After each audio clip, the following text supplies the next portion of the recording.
This book is Bedtime for Frances, and I even liked this book when I was a little girl. Frances is a little badger, and she's all cute and chubby, and I just always thought she was adorable.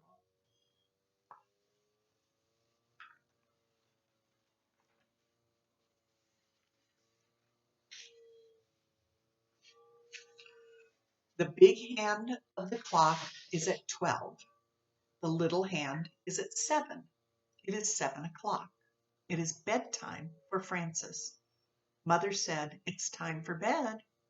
Father said, "It's time for bed." Frances said, "I want a glass of milk." "All right," said Father. "All right," said Mother. "You may have a glass of milk." And Frances drank the milk. See, look how cute and chubby Frances is. Isn't she adorable?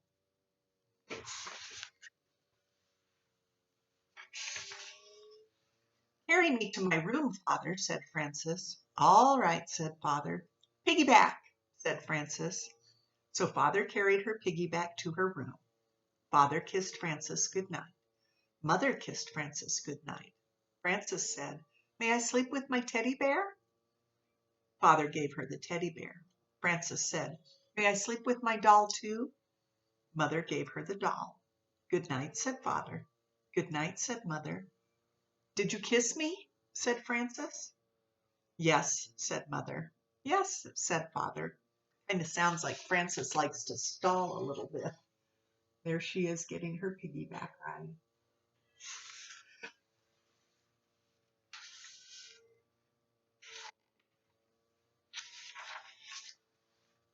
"Kiss me again," said Frances. Father kissed her again. Mother kissed her again. They closed the door. "May I have my door open?" said Frances. Father opened the door. "Good night," said Mother. "Good night," said Father. "Good night," said Frances. Frances could not sleep. She closed her eyes, but she still could not sleep. So she began to sing a little song about the alphabet. She made it up as she went along. There she is getting her goodnight kisses.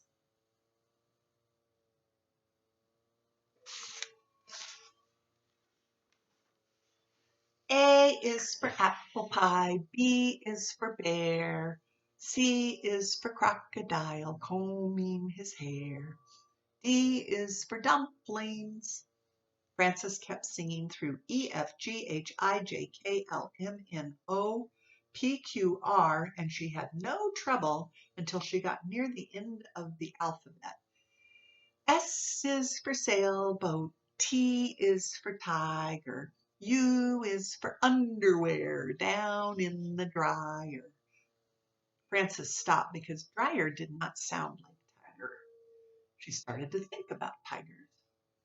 She thought about big tigers and little tigers, baby tigers and mother and father tigers, sister tigers and brother tigers, aunt tigers and uncle tigers.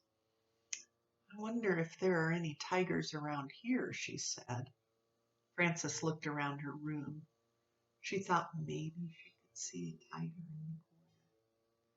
She was not afraid, but she wanted to be sure. There she is in her bed singing her song.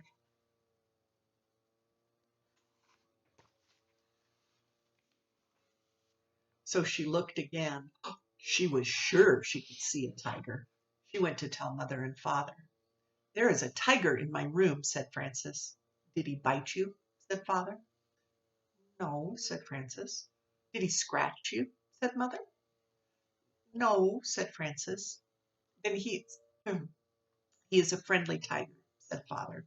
"He will not hurt you. Go back to sleep." "Do I have to?" said Frances. "Yes," said Father. "Yes," said Mother. There she is in her room thinking about tigers.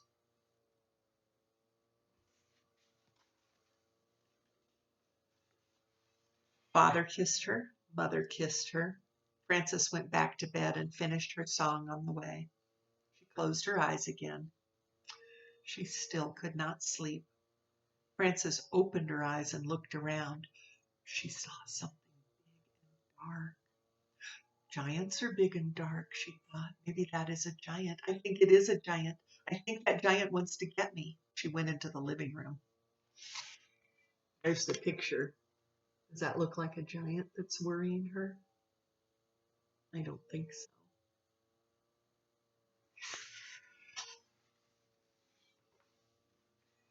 Mother and Father were watching television and having tea and cake. Frances said, "There's a giant in my room. May I watch television?"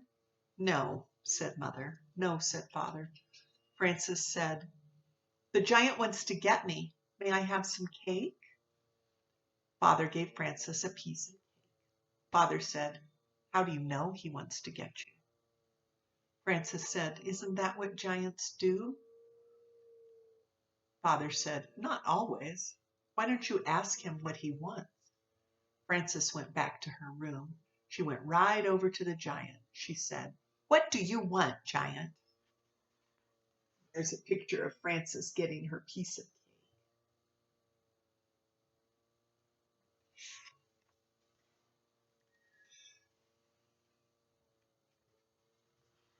cake. She took a good look at him. There was no giant. It was just the chair and her bathrobe. So she went to bed again. Frances was not very tired and did not close her eyes. She looked up at the ceiling. There was a crack in the ceiling, and she thought about it. Maybe something will come out of that crack, she thought. Maybe bugs or spiders. Maybe something with a lot of skinny legs in the dark. There's her bathrobe on the chair, and there's Frances looking up at the crack in the ceiling. Can you see the crack in the ceiling?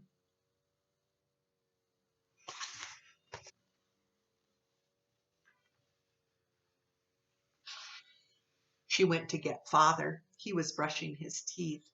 Frances said, "Something scary is going to come out of the crack in the ceiling. I forgot to brush my teeth." Father said, "You brush your teeth. I will have a look." Frances brushed her teeth. Father came back and said, "Nothing could come out of such a little crack. But if you are worried about it, get somebody to help you watch. You can take turns." Here they are brushing their teeth.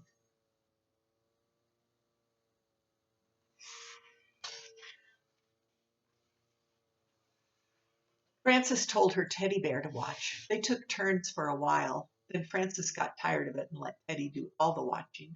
Frances got up and went to the bathroom. When she came back, she was not sleepy at all. The window was open and the wind was blowing the curtains. "I do not like the way those curtains are moving," said Frances. "Maybe there is something waiting, very soft and quiet. Maybe it moves the curtains just to see if I'm watching."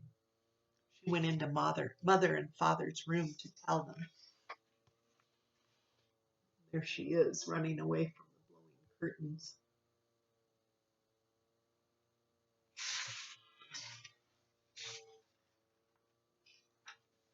They were asleep. Frances stood by Father's side of the bed very quietly, right near his head. She was so quiet that she was the quietest thing in the room. She was so quiet that Father woke up all of a sudden with his eyes wide open, and he said, "Ugh!"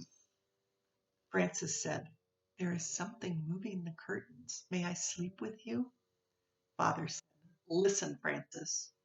Do you want to know why the curtains are moving?" "Why?" said Frances. "That is the wind's job," said Father. "Every night the wind has to go around and blow all the curtains." "How can the wind have a job?" said Frances. There's Frances waking up her daddy. He doesn't look very happy about it.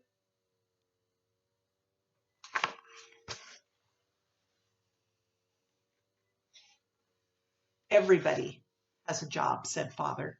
"I have to go to my office every morning at 9 o'clock. That is my job. You have to go to sleep so you can be wide awake for school tomorrow. That is your job."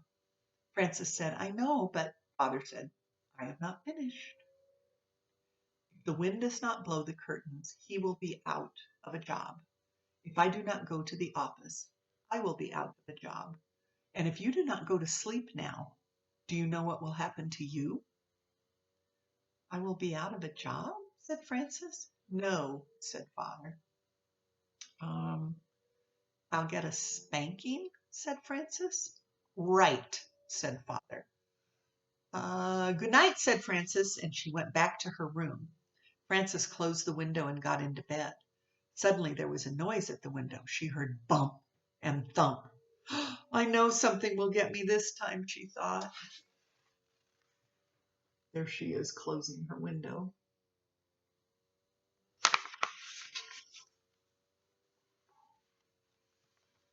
She jumped out of bed and went to tell Mother and Father. When she got to their door, she thought about it some more and decided not to tell them. She went back to her room. Frances heard the noise at the window again. She pulled the covers over her head. I wonder what it is, she thought. If it is something very bad, Father will have to come and chase it away. She pulled off the covers, stood on her bed so she could look out the window. She saw a moth bumping against.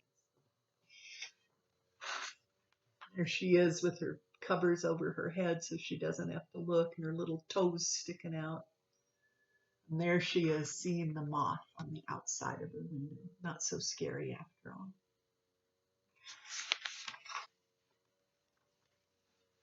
Bump and thumb, his wings smacked the glass. Whack and smack made Frances think of thinking. And all of a sudden she was tired. She lay down and closed her eyes so she could think better. She thought, there were so many giants and tigers and scary and exciting things before that I'm pretty tired now. That is just a moth, and he is only doing his job the same as the wind. His job is bumping and thumping, and my job is to sleep.